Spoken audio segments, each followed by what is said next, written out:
Hello guys, Dhananjay here and welcome back to a new video in which we are going to talk about this PC, another PC build video. This is not going to be a build because this is a pre-built PC from bitcard.in which will cost you about 1,05,000 rupees.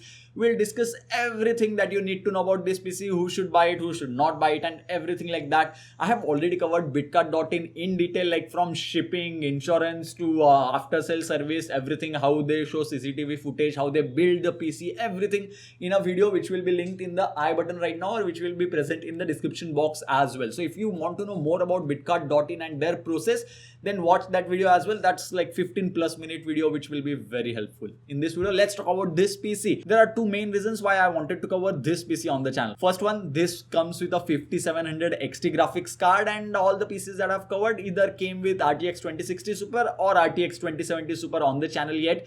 And this is this is the first AMD GPU that I'm going to cover on this channel. Not just that, I made sure that we get the good quality 5700 XT, and that's going to be Gigabyte's 5700 XT OC edition, and this one comes with 8 GB of VRAM and all that stuff. And another reason to get this one is to build Hackintosh, and I have already done that before shooting this video. A stable Hackintosh out of Ryzen 3700X and 5700 XT working super fine. So if you are interested into converting this pre-built machine into Hackintosh, then do subscribe to the channel because I'll be posting video on Hackintosh and how to do that and everything like that on this channel. So subscribe and press the bell icon. Let's start with the pricing. The PC will cost you 1,07,000 rupees, and that's because I made sure that Gigabyte includes all the parts which are included in this PC itself.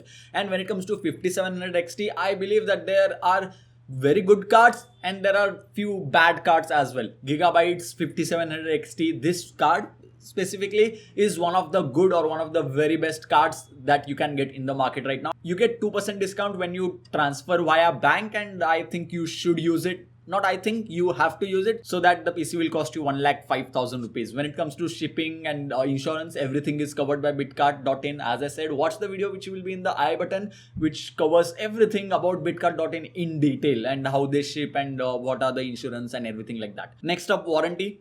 Bitcard.in will provide you 3 years of service after you buy this PC, meaning if something goes wrong, if the PC is not booting or you get black screen randomly, then you can simply call them and they'll give you a fix or solution for that particular issue. Not just that, if some part goes wrong or if the part doesn't work anymore, then they'll also service that part for you. You just have to take it out and bitcard.in will pick it up, service the part, ship it back to you and everything. So service part is good. Now let's talk about the online pricing of bitcard.in's pre-built PC and the offline pricing. When we built the same PC on MD computers, we got a price tag of about 1,05,000 rupees, which is similar or same as what bitcard.in is offering this PC for, because you get that 2,000 rupees cash back when you pay via bank transfer.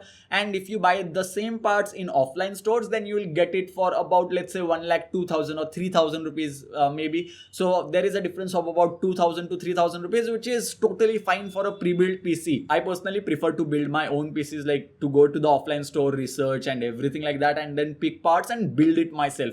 But obviously not everyone likes to do that. So for people who are interested in buying a pre-built PC, then paying extra 2,000 rupees or 3,000 rupees is totally worth it, because shipping, after sale service is the most important part. If you build your own PC, then you will not get any after sale service. Like no one will come to pick it up. You will have to figure out everything on your own, which is not very difficult, but you will always have someone to call to if some issue occurs in your pre-built PC, and that will be bitcard.in's customer care number, which is readily available basically. So when it comes to pricing, I feel like this is a very well priced, not very well priced, excellently priced machine. And when it comes to machines which cost like more than 1 lakh rupees on bitcard.in, I feel like their pricing is so competitive that sometimes buying the pre-built PC is worth as compared to buying it on MD computers or other websites, and that's kind of weird. Now let's talk about the fun part, specifications. This PC comes with yet another 3700X in the house.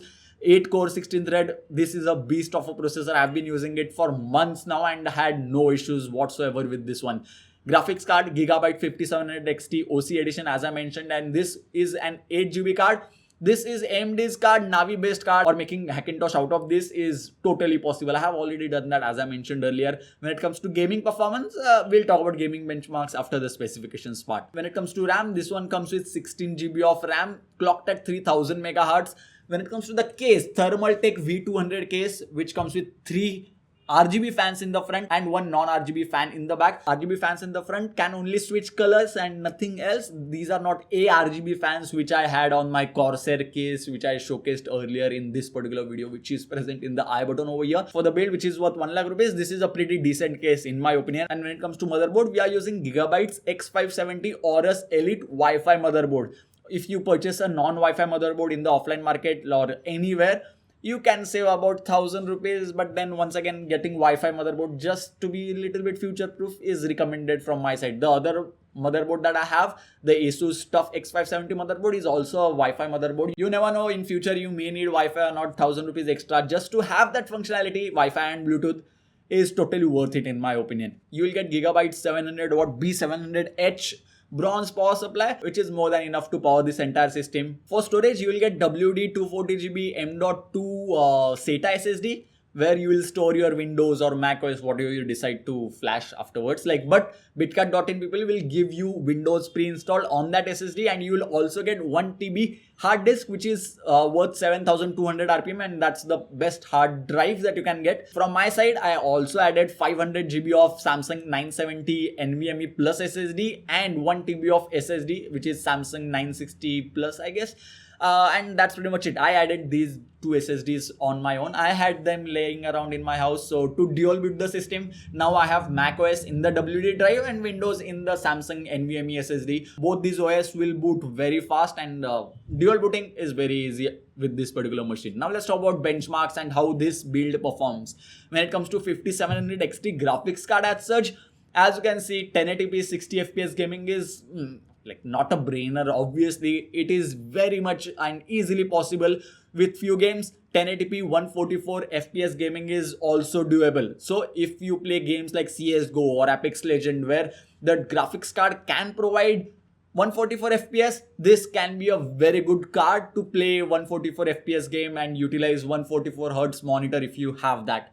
Other than that, 1080p gaming is no brainer. Even 1440p gaming had no issues whatsoever with the 5700 XT graphics card. Now when it comes to comparison of 5700 XT with RTX 2060 Super, in raw gaming, 5700 XT does perform better as compared to RTX 2060 Super. We tested few games ourselves and 5700 XT did perform better, which is a good thing for this particular PC. Now, should you go for 5700 XT over RTX 2060 Super without thinking? Then I would say for gaming, definitely yes. Then there will be a question. Ray tracing support is present in RTX 2060 Super, whereas it's not present over here. Obviously, if you're planning to play games which support ray tracing and RTX 2060 Super being the lowest end card, which will barely give you 60 FPS at 1080p resolution, then maybe you should go with RTX 2060 Super. I personally did not find RTX 2060 Super to be worthy of buying just for ray tracing. You should definitely go for 2070 Super if ray tracing is something which you're looking at when it comes to buying a graphics card or building a gaming PC. I have already done a video on that, RTX 2070 Super build, which will be linked in the I button over here. That was another pre-built PC from Bitcut itself, which will cost you about 20,000 rupees more, right? 20,000 rupees, 20,000 rupees more than this one. And it's totally worth it as well, in my opinion, if your budget allows you to do that and you want games which support ray tracing. Now, when it comes to comparison with 2070 Super, I feel like 2070 Super and 5700 XT are kinda close when it comes to gaming performance. I do not have the 2070 Super to test it against right now, but at the price tag of 1,05,000 rupees, 5700 XT is definitely a better choice when it comes to gaming as compared to RTX 2060 Super. Now, who should choose RTX 2060 Super over 5700 XT or 2070 Super basically? If you are a video editor or content creator who does a lot of heavy video editing with a lot of color processing and lot of color correction, lot of footage with lot of warp effects and multiple effects, then RTX 2060 Super will be able to render that video faster as compared to 5700 XT. We tried that ourselves with heavy effects. RTX 2060 Super performed better, and it was not like just a few seconds here and there. It was a very good margin or a very good lead for RTX 2060 Super as compared to 5700 XT. But when it comes to rendering a video with minimal effects or basic video editing, 5700 XT and 2060 Super both were equally good. But for video editors, I'll still recommend you to go with RTX 2060 Super or RTX 2070 Super if you can stretch your budget. Basically, 5700 XT is majorly made for gamers. If your budget is 1 lakh rupees and you're looking to buy a gaming PC to game on, this build will get the job done very easily. If you want to know more about this build, which I did not cover in the video, do let me know about that in the comment section box below. I'll be more than glad to answer your queries. And that's pretty much it for this particular video. If you still have any doubts regarding this pre-built PC, do let me know about that in the comment section box below. Maybe the things which I did not cover, which you are interested in, do let me know about that in the comment section box below. I'll be more than glad to answer your queries. If you like this video, don't forget to give this video a huge thumbs up. Direct link to buy this build will be present in the description box below as well. And that's it. Thank you guys. Thank you for watching. There is a good amount of RGB in this case. 3 fans in the front. This is basically AMD's stock cooler, and Gigabyte logo does glow as well. This fan, if this fan was RGB enabled, then it would have been much more fun. But बहुत सारा RGB है, मतलब people who want to show off with their RGB, this is a good PC build. Add one RGB strip on the top and you're good to go. Like RGB हो जाएगा, पूरा RGB. Motherboard comes with 10 USB ports in the back, and the case comes with 3 USB ports on the top. So there are total of 13 USB ports.